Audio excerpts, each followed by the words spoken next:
자, 저녁 8시가 채 되지 않은 시간, 이 중명전에는요, 조선의 주요 대신들이 모여 있었습니다.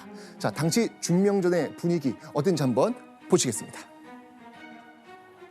총칼이 늘어서 철통과 같고 내정부 및 궁중에도 일부 병사가 배치되어 그 공갈의 기세는 말로 형용하기 어려웠다.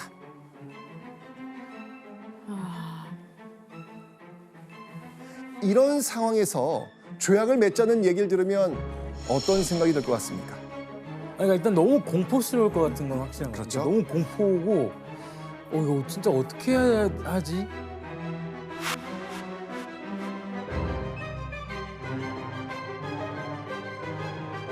자, 이 대신들이 회의장에서 빠져나가려고 할 그때 일본 헌병대가 딱 막아서면서 다시 그들을 회의장으로 밀어 넣습니다. 살벌한 분위기 속에 이토와 마주하게 된 대신들. 이토는요, 이들을 붙잡고 조약 승인을 강요합니다.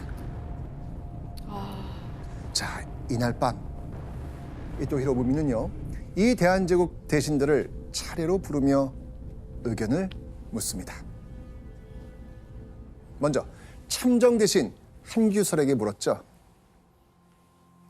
참정 대신은 어존에서 뭐라고 했는가? 그러자 한규설은 이렇게 말합니다. 나는 반대한다고 말했소. 이어서 다음 외부 대신 박재순에게 똑같은 질문을 합니다. 자, 이번에 박재순은 과연 뭐라고 이야기했을까요? 외부 대신으로서 어찌 감히 찬성한다고 할 수 있겠습니까? 근데 폐하의 명령이라면 뭐 어찌할 수 없지 않겠습니까?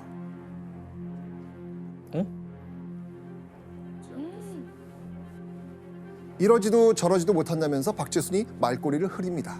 자, 그러자 이토 뭐라고 이야기했을까요? 외부 대신은 찬성하는 편이다. 말꼬리를 흐리고 강력히 반대하지 않았으니 찬성이라는 겁니다. 이게 지금 찬성으로 그냥 간 거예요. 들리지 않죠, 그죠? 자, 이토는요, 이어서 이하영에게도 똑같은 질문을 합니다. 이하영은요, 정세를 운운하면서 확답하지 않습니다. 자, 그러자 이토 어떻게 했을까요? 이하영 찬성. 또 제멋대로 결정합니다. 대신들의 의견을 연이어 묻던 이토. 그리고 그의 눈이 한 사람에게 멈춥니다. 누구겠습니까? 뭔가 확실한 대답을 해줄 수 있는 사람. 누구? 이완용. 이완용.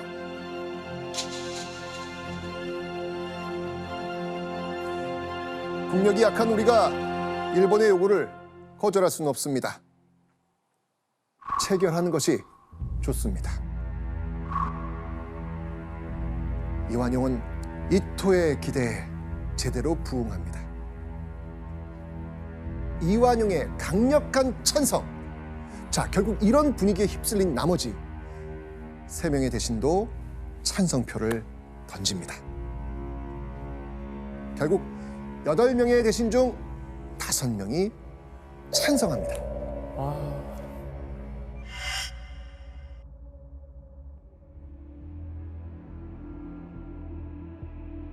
1905년 11월 18일 새벽 1시가 넘었을 때 이토는 대한제국 대신의 찬성을 빌미로 조약 체결을 선포합니다.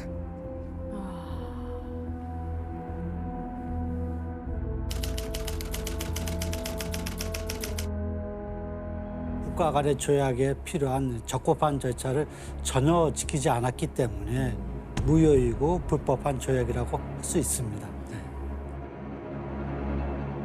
자, 이 이완용의 적극 찬성으로 이루어진 을사늑약. 결국 대한제국은 외교권을 완전히 박탈당합니다.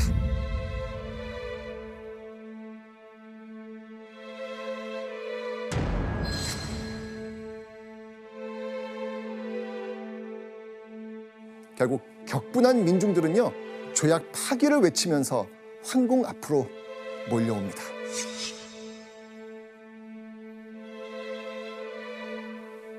자, 그런 과정에서 이 민중의 분노를 더욱 끌어오르게 만드는 그 글이 퍼집니다. 어떤 글이었을까요? 시일야 방성대곡 오늘 목노와 통곡하노라. 저 개돼지만도 못한 소위 우리 정부의 대신이란 자들은 자기 일신의 영달과 이익이나 바라면서 위협에 겁먹어 머뭇대거나 벌벌 떨며 나라를 팔아먹는 도적이 되기를 감수했던 것이다. 원통하고 원통하다. 동포여, 동포여. 자, 당시 이완용이 한 말이 있습니다. 한번 보겠습니다. 조약의 취지를 이해하지 못한 어리석은 자들의 헛된 말입니다. 외교에 대한 문제만 잠깐 이웃나라에게 맡겨졌으나 나라가 부강해지면 돌려받으면 됩니다.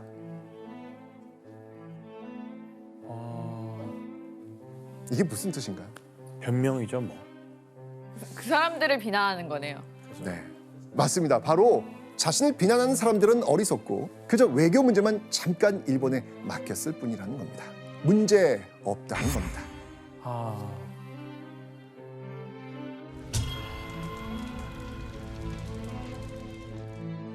을사늑약 체결을 선언한 직후 일본이 제일 먼저 한 일 무엇이었을까요? 바로 조선을 철저하게 통치하고 감시할 통감부를 설치하는 일이었습니다. 아이고야.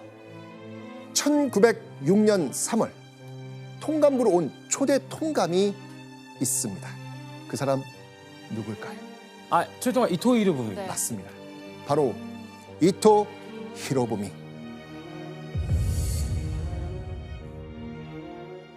이 통감부는요, 대한제국의 외교뿐 아니라 모든 분야를 제멋대로 간섭하고 감독하는 실질적 통치기관이 됩니다.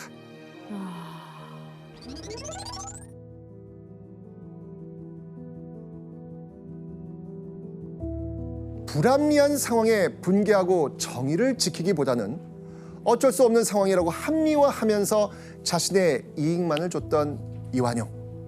이 을사늑약 이후 이완용은 새로운 내각의 총리 대신으로 임명이 됩니다. 그리고 경제적 이권을 챙길 수 있는 광산 사무국 총재 자리도 받습니다. 지위와 재력을 이완용 이 두 손에 쥐게 된 겁니다. 참.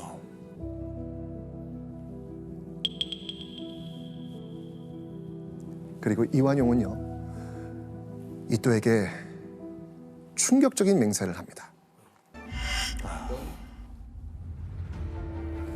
어떤 맹세지? 어떤 난관에도 좌절하지 않고 한국을 일본에 병합시키겠습니다. 이야. 철저하게 대한제국을 일본에 바치겠다는 맹세였습니다. 이토는요, 이완용을 의지가 강한 용기 있는 자라면서 절대적으로 신임하지요. 그리고 이완용은 이토에게 충성을 맹세한 겁니다.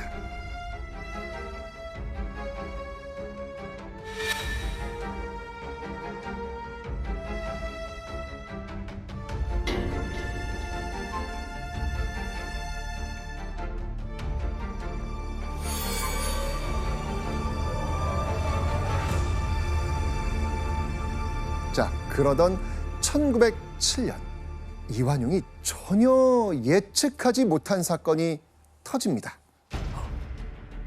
매국노 이완용 입장에선 절대 일어나서는 안 되는 큰 사건인데요. 대체 무슨 일일까요? 무슨 일이지? 자, 여기서 짚어보는 별점 체크포인트. 우리 역사에서 잊을 수 없는 바로 그 사건. 바로 헤이그 특사입니다. 헤이그 특사. 자, 이 고종이 을사늑약의 부당함을 알리고 파기하기 위해서 네덜란드에서 열린 만국평화회의에 특사들을 보내서 도움을 요청하려고 했던 사건이죠. 자, 그렇다면 고종의 이 시도는 성공했을까요? 안 했을까요?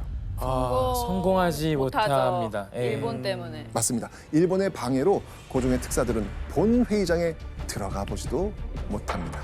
완전한 실패. 자, 그런데요. 일본이 방해했다는 건 일본이 고종의 특사를 눈치챘다는 겁니다. 자, 일본 가만히 있었을까요? 아니요. 맞습니다. 이토는요. 크게 분노하면서 고종을 쫓아낼 계획을 세웁니다.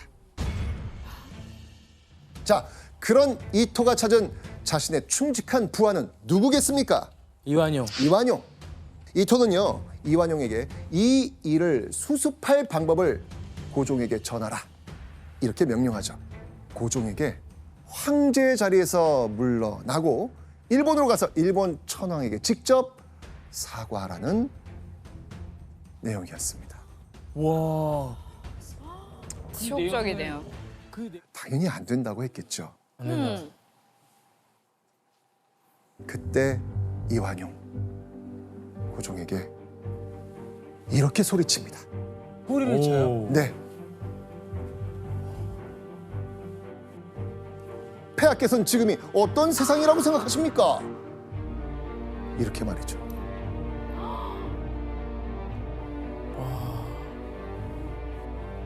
자, 고종은 이때 이완용을 홀겨볼 뿐 할 수 있는 일은 없었습니다. 한때 고종을 보필하고 고종이 총애했던 대신 이완용.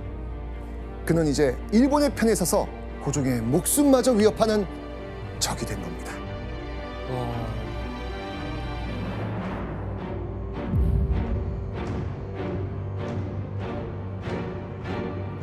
1909년 10월 이완용을 충격에 빠뜨린 사건이 벌어집니다. 바로 자신이 충성을 맹세했던 이토 히로부미가 하얼빈에서 총을 맞고 죽은 겁니다.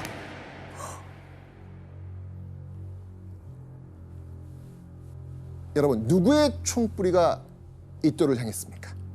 안중근 이사께서. 맞습니다. 바로 안중근.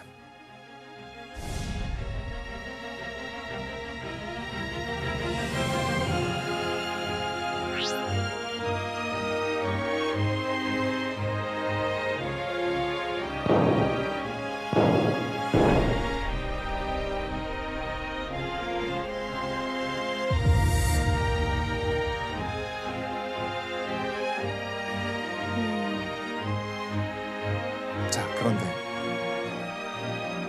이토의 죽음에 이완용은 슬퍼하며 애도하죠. 와. 아이고야. 자, 그리고 이토가 죽고 두 달 뒤 또 한 번 경성을 뒤흔드는 사건이 일어납니다. 어? 자, 당시 신문 기사 한번 보겠습니다.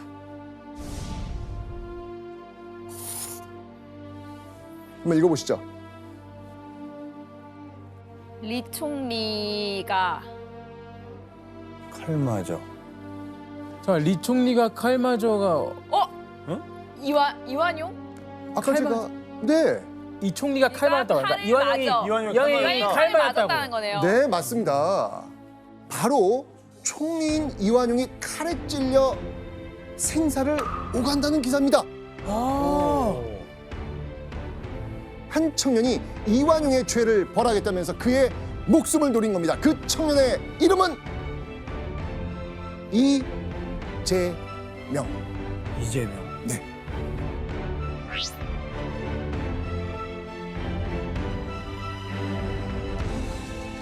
이완용의 어깨, 허리, 신장, 팔을 찔렀고요. 동맥이 잘리면서 엄청난 피를 쏟게 됩니다. 자, 칼에 찔린 이완용은 어떻게 됐을까요? 그 정도 칼 찔리면 못 살아요. 그 정도로 찔렸으면은. 그러니까요. 자, 그런데 살아남습니다. 아이고. 아니 엄청 찔렸는데 어떻게 살아남죠? 참. 이완용은 친일 매국 관료 중 가장 높은 자리에 있었습니다. 그래서 당대 최고의 의료진에게 최고의 수술을 받고요. 아, 퇴원한 뒤 요양까지 떠납니다. 아이고. 강자에게 기대 임금도 나라도 버린 이완용. 이완용은요, 오히려 이 사건을 계기로 매국 행위에 더 전념합니다. 그리고 1910년 6월 일본에서 새로운 통감이 왔다는 소식이 들리죠. 총리 대신으로 복귀한 이완용은요, 이 칼에 맞은 상처가 완전히 낫기도 전에 통감부로 달려갑니다. 그리고 경술년 1910년 8월 22일 결국 이걸 체결하죠.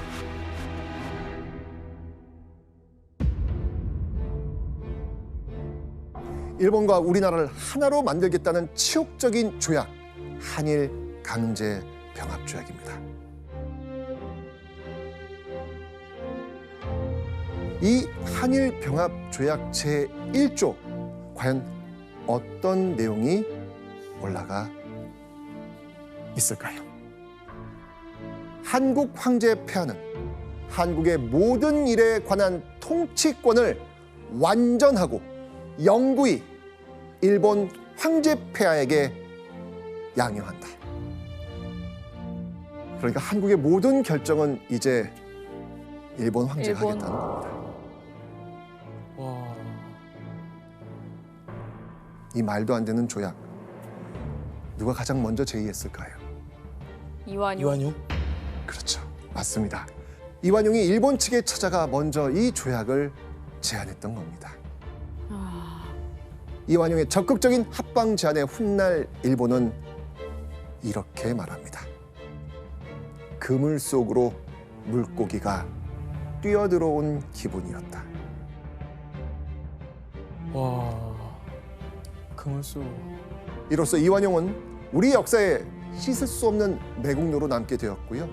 일본의 침략 계획에 마침표를 찍어주는 막대한 공을 세우게 됩니다. 그리고 사람들은 이 사건을 이렇게 부르죠. 경술국치. 경술련에 당한 나라의 수치, 나라의 씻을 수 없는 치욕이라는 겁니다. 경술국치 이후 이완용의 매국 행위는 다양한 곳에서 행해집니다. 아이들에게 어릴 때부터 일본어를 배우게 했고요. 이순신전 같은 위인전 금소로 만들었습니다. 읽지 말라고 합니다. 왜 그랬을 것 같습니까? 왜냐면 이순신 장군님이 이제 일본을 공격하고 일본을 많이 무찔렀잖아요. 그런 내용이니까. 그렇죠. 임진왜란 때 어쨌든 간에 큰 어쨌든 전쟁의 영웅이니까. 맞습니다. 이완용은요, 나라를 팔아먹은 것도 모자라 이 민족의 정신까지 말살하는데 앞장을 섰던 겁니다. 아유.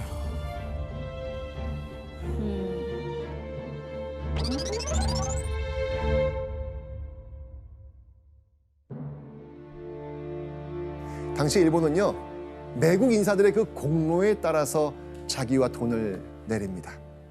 이완용은요, 백작 자기와 돈 15만 원을 받습니다. 약 30억 정도가 됩니다.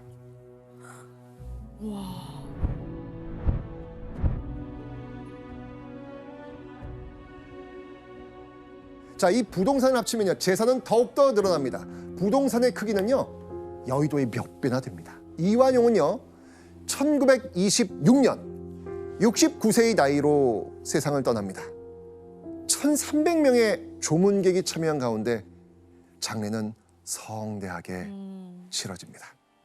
팔아선 안 될 나라를 팔아서 누려서는 안 될 부귀영화를 누린 자라고 신문사설에 정확히 기록되었던 것이죠. 아. 대한제국의 사람들은 모두 이완용을 이렇게 생각했습니다. 그리고 친일파의 대명사 이완용은 지금까지 여전히 손가락질 받고 있습니다. 와. 아유. 죽기 직전까지도 이 자신의 죄를 뉘우치는 기색조차 없었다는 이완용. 그는 앞으로도 영원히 우리 역사의 파렴치한 매국노, 나라를 판 대역 죄인으로 역사에 기억될 것입니다.